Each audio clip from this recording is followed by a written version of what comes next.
नमस्कार। मो सहित भास्कर साहू अछंती। कणास अंचल भास्कर साहू को आपण हठात चिन्ह पारिबेनी, किंतु मु आपन को किछि मास तळ को फेरै नवा पई चाहिए। भास्कर साहू होचंती सही व्यक्ति जे पांड्यान को ऊपर काली फिंगी थिले, जहाँ को नहीं बड़ धरणर प्रसंग तैयारी हेतिला। आज दिन में जिते सरकार बदली से श्रीत भास्कर साहू कौन करुँच परवर्ती समय कौन है भास्कर साहू को नहीं ए संपर्क में श्रीत साहू मो सहित सामिल होती। श्रीत भास्कर साहू आपन जानापी चाहिए आप काली फिंगला कौन सब घटना घटला। प्रथम मोर समस्त ओडिशार जनसाधारण को नमस्कार। प्रथमे मु समस्त ओडिशावासी को धन्यवाद देवी जे समस्ते एक स्वर रे एथरक सरकार परिवर्तन रे सहायक होती, गोटे निष्पत्ति नहीं, स्थिर निष्पत्ति नहीं। से समस्त जनसाधारण को मु निश्चित भाव में जेते साधुवाद देले मध्य कम पड़ो। तेणु मो जेबे अगस्ट 19 2023 मसीह पांड्यान विरुद्ध में जिते स्वर उत्तोलन करी काली पकईकि ताहा निश्चित भाव में ओडिशा रे चहल सृष्टि करिथिला। एवं जोथिपई मोर प्रयास थिला जे ओडिशा रे जो भली भाव में दौरात्म्य वृद्धि पाई 25 वर्षर सरकार नहीं करी ये सरकार जदि 25 वर्ष रु 30 वर्ष को गति करे निश्चित भाव में दौरात्म्य एते मात्रा वृद्धि पाइब जे जनसाधारण शांति रे बंचिया निश्चित भाव में कष्ट उपलब्ध करी। तेणु एथिपाई थिला मोर प्रयास। आज से प्रयास सफल होईछि। तेणु सरकार परिवर्तन होइछन्ति, नुआ सरकार आसीछन्ति, नुआ सरकार हाथ में ओडिशावासी टेकी दैछन् शासन भार एवं नुआ सरकार ऊपर कौन आस्था प्रकट जो आस्था प्रकट कर ओडिशावासी परिवर्तन आनिछन्ति ता केते दूर सफल होउछि ता भी देखिबार अछि। भास्कर बाबू काली पकेला परे कौन सब घटना घटिला आपन जीवन रे। काली पकेबा परे एमिति रे तो जीवन रे सेमति किछि विशेष घटना घटिनी, किंतु मो गोटे विशेष मुहूर्त कथा कहिबी एवं अत्यंत दुखदायक जहाँकि ओडिशा पाइका ओडिशार आईन श्रृंखला परिस्थिति कथा को लेकिन 2019 रे घटिथिला फनी महाबात्या द्वारा ओडिशावासी जो भली भाव में भांगी पड़ते हतोत्साहित होते से जो भली भाव से क्षयक्षति होते से क्षयक्षति भरणा स्वरूप फनी समय जो टंका आकलन करा क्षयक्षति से टंका समस्त परिवार पाई पारि नथिले बा क्षतिग्रस्त परिवार पाई पारि नथिले। अनेक परिवार एबे भी चाल छपर घरे बा कुड़िया घरे बा पॉलिथिन तले बसवास करुथिला बेले सेमानक पई जेतेबेले आमे स्वर उठेइथिलु पुरी जिला मालती पाटपुर बस स्टैंड निकट रे आमे 316 नंबर जातीय राजपथ अवरोध करिथिलु दिन 11 रु संध्या 6टा पर्यंत। सेठी पुलिस हमको दिन तमाम सपोर्ट देइथिला, किंतु संध्या समय आम उपरे मात्राधिक कार्यानुष्ठान नहीं आम मानकु जेल रे भर्ती करथिला। आप केते दिन जेल रे रहले? आज्ञा केते दिन जेल रे रहले? आमे 15 दिन जेल रे रहिथिलु। अक्टोबर 15 तारिख घटना सहित जेल जीवन किछि संपर्क अछि? आपण अलगा प्रसंग नहीं फनी रे क्षयक्षति होतिबा लोकन को क्षतिपूर्ण दबा दाबी रे आंदोलन करथिले, आपण को गिरफ्त करा गला और 15 दिन आपण जेल रे रहिले। तो मोर प्रश्न एइति मु दाबी करिवि जे ता सहित संपर्क अछि बोली आमे ओडिशार 5000 रु ऊर्ध्व बा पुरी जिल्लार विभिन्न ब्लॉक रो 5000 रु ऊर्ध्व फनी क्षतिग्रस्त जो माने कि प्रतारित होई कि थिले सेमानकु नेई आमे आंदोलन करथिलु आम अधिकार पाइका लोक मानकर अधिकार को फेरे आनिबा पाइका। किंतु से अधिकार को फेरे देबा बदल रे से आम ऊपर मात्राधिक कार्यानुष्ठान नैथिले, जो थरे कि 17 जन को जेल नैथिले एवं सेतरे 600 रु ऊर्ध्व व्यक्ति नारे 307 भली संगीन दफा सहित 13टी दफा लगेइथिले, जहा कि पुलिस द्वारा यह एक अमानसिक कार्य जोटा कि तो आपनका 360 विरुद्ध एक 307 दफा हाफ लागिथिला murder case. Attempt to murder लागिथिला आज्ञा तो आपण कोन तेणु अटेम्प्ट टू मर्डर आमे जेतेबेले कोनोसी क्षेत्र रे आमे जेतेबेले कोनोसी क्षेत्र रे पुलिस ऊपर बा कोनोसी जनसाधारण को ऊपर आक्रोशमूलक से भली कार्य करिनाहु तोड़ पहाड़ भंगा रुजा इत्यादि करिनाहु आमे केवल जातीय राजपथ अवरोध करिथिलु किंतु से क्षेत्र से जेतेबेले आम ऊपर से 307 भली संगीन दफा लगेई पारुछंती सेठी आमे आ कोन बिली अनुमान करिवु एवं जेतेबेले आमे गोटे दिन से राति रे रखिले सकाळू छाड़िबा पई प्रस्ताव सरिला जे सकाळू तुम 10टा सुधा छडा जीवो टिफिन करि सारो तुम जीव हरी किंतु जीवा बदल टिफिन करि सारिया परे आ उत्तर किछि आसिलानी आमे अपेक्षा करी 12टा गोटे जेतेबेले हेई गेला सुनिया को पाइलु आम नारे वर्तमान केस रुजु हिछि अर्थात आमे एथुरु अनुभव कलु एवं प्रशासनिक अधिकारी माने जो आम उपरे पदक्षेप नेले एवं आमे मध्य भितरी सूत्र खबर पाइलु जे आमर जो माने एटी स्टैंडिंग विधायक अछंती से माने बळी भाबरे जेल रे जानतु जेल रे सेही बळी भाबरे रुहंतु कस्टडी भितरे रुहंतु एवं बदनाम हुअंतु एमानंकु आगु को जिया पई सुजोग दिया न जाऊ एटा प्रेशर आसीथिला सेमानक तरफ सरकारी कल तरफ बा नेता मानक तरफ प्रेशर आसीथिला आमे भितरी सूत्र खबर पाइथिलु तो आपण काली फिंगिबार केते दिन परे जेल गले आमे काली फिंगा जाइथिला अगस्त मास 19 तारिख रे एवं आमे जेल जाइथिलु 16 अक्टोबर मास 16 तारिख रे आमे आंदोलन करिथिलु संध्या रे से हमकु नैथिले 17 तारिख रे जेल भर संध्या सुधा जेल रे भर्ती करथिले आमे 30 तारिख सुधा अक्टोबर मास 30 तारिख सुधा काली फिंगिथिबा व्यक्ति को आमे क्षमा कर देइछु आपण को ऊपर तांकर राग नाही तर पुलिस स्टेशन रे आपण को पुलिस नैथिले कि आपण को छाडी देइथिले से जो राग नाही कहिथिले सेटा होची मिथ्या अपप्रचार जोटा कि निजको बंचिया पई जनमानसर आक्रोश रु बंचिया पई से केवल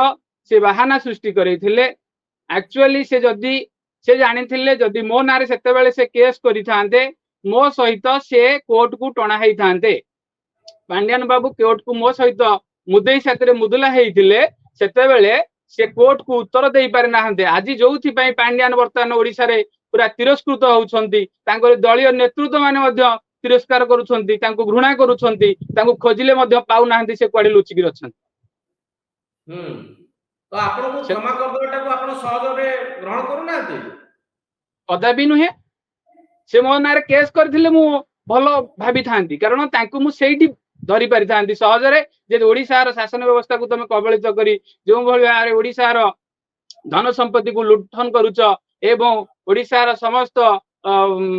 एडमिनिस्ट्रेटिव को निज अंडर को नै 5T रो नारा देइगिरी ये 5T को मिथ्या अपप्रचार नारा थिला तारी माध्यम रे से समस्त को कबलित करथिले जणे ब्यूरोक्रेट है तो भास्कर बाबू आपण ए जो काली फिंगिबा पछरे किछि विरोधी दलकर हाथ थिला ना आपण स्वाभाविक भाव रे निज विवेक अनुसार काम करथिले नाही एक मु होची जणे स्वाधीन चेता स्वाभिमानी मनीष मु कोनोसी व्यक्तिंकर बा दलर बा संगठनर प्ररोचना रे मु काम केबे करिनी कि करे नाही कि करिवि नाही मु स्वाभिमानी भाव रे मो विवेक जहा कहे मो परिवेश जहा कहे परिवेश जहा चाहे देश जहा चाहे आउ राज्य जहा चाहे अंचल जहा चाहे मु सेही मुताबिक कार्य करि थाए तो ये जो पांड्यान को काली फिंगवा पछरे आपन का पछरे कोन मोटिवेशन थिला काहे कि फिंगी थिला आपन पांड्यान को काली फकीवार मुख्य कारण थिला आज जो सत्ता परिवर्तन हेची ये सत्ता परिवर्तन निहित आवश्यकता थिला कारण 25 वर्षर जो शासन बीजेडी सरकार करि आसीथिला एथिरे नारी निर्यातना ठारू आरंभ करी आमर खणी पानी धन संपत्ति जमी इत्यादि लुंठन ठारू आरंभ करी प्रशासनिक क्षेत्र ठारू आरंभ करी आईन श्रृंखला परिस्थिति ठारू आरंभ करी प्रत्येक क्षेत्र में अव्यवस्था देखा देइथिला स्वास्थ्य विभाग रे स्वास्थ्य क्षेत्र संपूर्ण भुसुड़ी पड़ी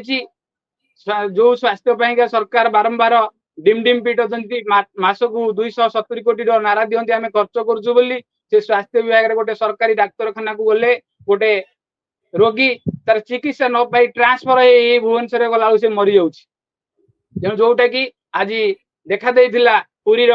जोटा कि गोटे बड़ मेडिकल से मेडिकल रे बा गोपबंधु मेडिकल रे सेठी कोन हिला आज सेठी जेतेबेले गोटे बाण को नेकी चंदन यात्रा विभ्राट घटिला से चंदन यात्रा विभ्राट भितर से चिकित्सा सुविधा मिल पारा ना गोटे हेडक्वार्टर रे जोटा कि ताले जदि हेडक्वार्टर रे डिस्ट्रिक्ट हेडक्वार्टर रे से चिकित्सा मिल न पारुची ताले से डिस्ट्रिक्ट हेडक्वार्टर ठारू जो माने 45 किलोमीटर 50 किलोमीटर दूर रे उपांत अंचल जो माने रहउछंती से माने कि भली भाबरे चिकित्सा पाउथे यह होची स्वास्थ्य सेवार विकल चित्र एजुकेशन कथा कहिले न सरे एजुकेशन रो डिमडिम पितुवा सरकार कांथ बाडरे रंग करी पिला मानक मुंडरे केवल गोबर भर्ती करुछंती ता व्यतीत गुणात्मक शिक्षार कोनोसी विकास नथिला आईन श्रृंखला परिस्थिति कथा कहिले न सरे जदि गोटे नेता सहित गोटे लोकर संपर्क अछि ताले से संपूर्ण भाबरे से नेता द्वारा सुरक्षित होई मर्डर करथिले मध्ये सुरक्षित रहउतला किंतु जणे न्याय रे थिले मध्ये ताकू पुलिस द्वार को दौड़ी दौड़ी ताकू न्याय 50 थर दौड़ले मध्ये न्याय मिल नथला सर्वशांत होई कि से घरे मन दुख रे बसतला तेणु एई सब परिवेश को लक्ष्य करी आमर आवश्यकता थिला जे न्यायिक पक्षे सरकार रो परिवर्तन एवं परिशेष रे पांड्यान बाबू जो भली भाव आमर 147 विधायक हुंतु बा 119 विधायक हुंतु से माननकु निज कबलत भितर रखिथिले से माननकर मुह खोलु नथला तांग पाखरे जे पांड्यान बाबू पाखरे आमे किछि कहि परबु से जणे प्राइवेट सेक्रेटरी हेकरी मध्य से सब व्यवस्था को कंट्रोल करथिले सब नेता मंत्री को कंट्रोल करथिले से आस्तिले सहायक हेबा वाला आज शासन करबा को लागिले जेतले शासन करबा को लागिले एवं मुख्यमंत्री जो धीरे धीरे स्वास्थ्य अवस्था बिगड़बारे लगिला ताहार से सुजोग नेले सेठी निजर मुख्यमंत्री को स्वाधीनता को से अपहरण करी से ओडिशा शासन व्यवस्था को कबलित करिया चेष्टा कले तेणु एथि आमे अनुभव कलु जेतेबेले फिंगिबार कोन प्रभाव पड़िछि इंक अटैक रो कोन प्रभाव पड़िछि इंक अटैक मु आपन को सही समय निश्चित भाव कहिथिली आपन मोर इंटरव्यू से नैथिले कहिथिली जे जदि पांड्यान बाबू याकू सहज रे ग्रहण न करंती एई ठारू जदि से निजको पछकू फेराई न नियंती ए शासन व्यवस्था को कबलित करी आगो को माडी चलंती ताले निश्चित भाव रे परिणाम भोगिबा पड़िबो सारा ओडिशावासी एथरे जागृत हेबे एवं जागृत होई निश्चित भाव रे जो परिणाम देबे ता परिणाम यांकू भोगिबा पई बहुत कष्ट हो आ ताहा ही आज प्रमाणित होईची जून 4 तारिख रे तो आपण को पार्टी रो भास्कर बाबू को दल रे आपण अछंती मो एपर्यंत कोनोसी दल सहित संश्लिष्ट नाही मो स्वाधीन चेता भाव रे निरपेक्ष भाव रे एबे मो परिचालित होउची निजो तो आपण आगु को पार्टी रे जोग देबे की पार्टी विषय मु कोनोसी चिंता करी नाही जे पर्यंत कोनोसी दल मो आखिरे सठिक भाव रे सठिक बोली दृश्यपट रे न आसीबो से पर्यंत मु से कोनोसी दल को ग्रहण करिनी कि करि परिबी नाही लास्ट क्वेश्चन भास्कर बाबू आपन को गां रे जो समस्या थिला ताकू से क्षेत्र मध्ये आपनकर क्रोध रहितला आपन को गां रो समस्या रो समाधान हे गलानी जो इशू को नै आपन बहुत असंतुष्ट थिले निश्चित भाव रे अनेक समस्या नै कि गां रो अनेक समस्या नै कि उत्थापन करदिली सेथिरु हमर आंचलिक समस्या भितरे जो गोटे थिला हमर सबस्टेशन से सबस्टेशन टी कार्यकारी हेची आज आमे ताकू जे सब घटना काली फिंगा पर हेची हां निश्चित भाव रे से ताहा काली फिंगा पर आपन गां रे कोन हेची के कहि दन त दर्शक मान काली फिंगा परे मो गां रे काम हेची जोटा कि आमे दीर्घ 76 वर्ष परे मो गां रे पीवा पानी मिलिची 2 दिन रे थरे पानी सप्लाई पानी मो गां को आसुची टैप माध्यम रे एवं द्वितीय कथा हला मो गां को गोटे देइछंती हमर मिशन शक्ति गृह एवं मो गां को देइछंती गोटे जोटा कि हमर यज्ञशाला एवं मो गां को देइछंती गोटे तुठ मो गां को आसीची गोटे रास्ता एई भली भाव रे 5-6 टी कार्य आसीची आउ प्रत्येक कार्य कोनोसी कार्य पई पैसा किंतु ए पर्यंत आसी नाही सब कार्य ग्रामवासी निज हातरू बा महिला मंडल निज हातरू पैसा देकी काम करछंती समस्त कार्य आधार रही ग्रामवासी निज पॉकेट रु 4 लाख रु ऊर्ध्व टंका खर्च करी यज्ञशाला माने ପୂର୍ଣ୍ଣ କରିଛନ୍ତି କାରଣ ତାଙ୍କର ନିହାତି ଆବଶ୍ୟକତା ଥିଲା ଯଜ୍ଞଶାଳା ପୂର୍ଣ୍ଣ କରିବା ଏବଂ ସେଟା ଯେହେତୁ ପରବର୍ତ୍ତୀ ସମୟରେ ଆମର ଯଜ୍ଞ ଆଗକୁ ଆସୁଥିଲା ତେଣୁ ସେ ଘଡ଼ିସନ୍ଧି ମୁହୂର୍ତ୍ତରେ ଯଥାଶୀଘ୍ର ତାକୁ ତ୍ୱରାନ୍ୱିତ କରି ଶେଷ କରିଥିଲେ କିନ୍ତୁ ଏପର୍ଯ୍ୟନ୍ତ ସରକାରୀ ଦଳ ତରଫରୁ ବା ସରକାରଙ୍କ ତରଫରୁ କୌଣସି ଟଙ୍କା ମିଳିପାରି ନାହିଁ ବା ବିଲ୍ ମିଳିପାରି ନାହିଁ। ତ ଭାସ୍କର ବାବୁ କାଳି ଫିଙ୍ଗିଲା ପରେ ଯାହା ହଉ ସରକାରୀ ଘୋଷଣା ହେଲା କାମ ଆରମ୍ଭ ହେଲା ତ ଭବିଷ୍ୟତରେ ଆପଣ ଆଉ କାଳି ଫିଙ୍ଗିବେ ନାହିଁ ଏକଥା କେବେ ଭାବୁଛନ୍ତି ନା ଦରକାର ପଡ଼ିଲେ ପୁଣି କାଳି ଫିଙ୍ଗିବେ ବୋଲି ଭାବୁଛନ୍ତି? କାଳି କେତେବେଳେ ଫିଙ୍ଗାଯାଏ ଯେତେବେଳେ ଜଣେ ବ୍ୟକ୍ତିର ଅହମ୍ ଭାବ ବୃଦ୍ଧି ପାଏ, ଯେତେବେଳେ ଦୌରାତ୍ମ୍ୟ ବୃଦ୍ଧି ପାଏ, ନିଜକୁ ସେ ସର୍ବେ ସର୍ବା ମନେ କରେ, ସର୍ବସାଧାରଣଙ୍କୁ ସମତା ଦୃଷ୍ଟିରେ ଦେଖେ ନାହିଁ, ସେତିକି ବେଳେ ତାକୁ ବିରୋଧ କରିବାକୁ ବାଧ୍ୟ ହୋଇଥାଏ। ଯୋଉ ଗଣତନ୍ତ୍ରର ରହିଛି ବିଧି ବ୍ୟବସ୍ଥା, ପତାକା ଦେଖେଇବା, କଳା ପତାକା ଦେଖେଇବା ବା କାଳି ଫିଙ୍ଗିବା ବା ପ୍ରୋଟେଷ୍ଟ କରିବା, ଏଇ ଯୋଉ ବିରୋଧ ରହିଛି ତାକୁ ବିରୋଧ କରିବାକୁ ପଡିଥାଏ। ତେଣୁ ଯଦି ବି ସେଭଳି ଆବଶ୍ୟକ ପରେ ପରବର୍ତ୍ତୀ ସମୟରେ ତାହା ମଧ୍ୟ କରାଯିବ। ପୁଣି କାଳି ଫିଙ୍ଗିବା ପାଇଁ ଆପଣ ପ୍ରସ୍ତୁତ? ନିଶ୍ଚିତ ସମାଜର ସୁରକ୍ଷା ପାଇଁ ଏ ଭାସ୍କର ଚନ୍ଦ୍ର ସାହୁ ସବୁବେଳେ ଚେଷ୍ଟିତ ଅଛି, ଚେଷ୍ଟା ଜାରି ରଖିଛି ଏବଂ ରଖିବ ମଧ୍ୟ। ବହୁତ ଧନ୍ୟବାଦ ଶ୍ରୀଯୁକ୍ତ ଭାସ୍କର ସାହୁ ଆପଣଙ୍କର ମତାମତ ପାଇଁ ବହୁତ ଧନ୍ୟବାଦ। ଆଜ୍ଞା ଧନ୍ୟବାଦ।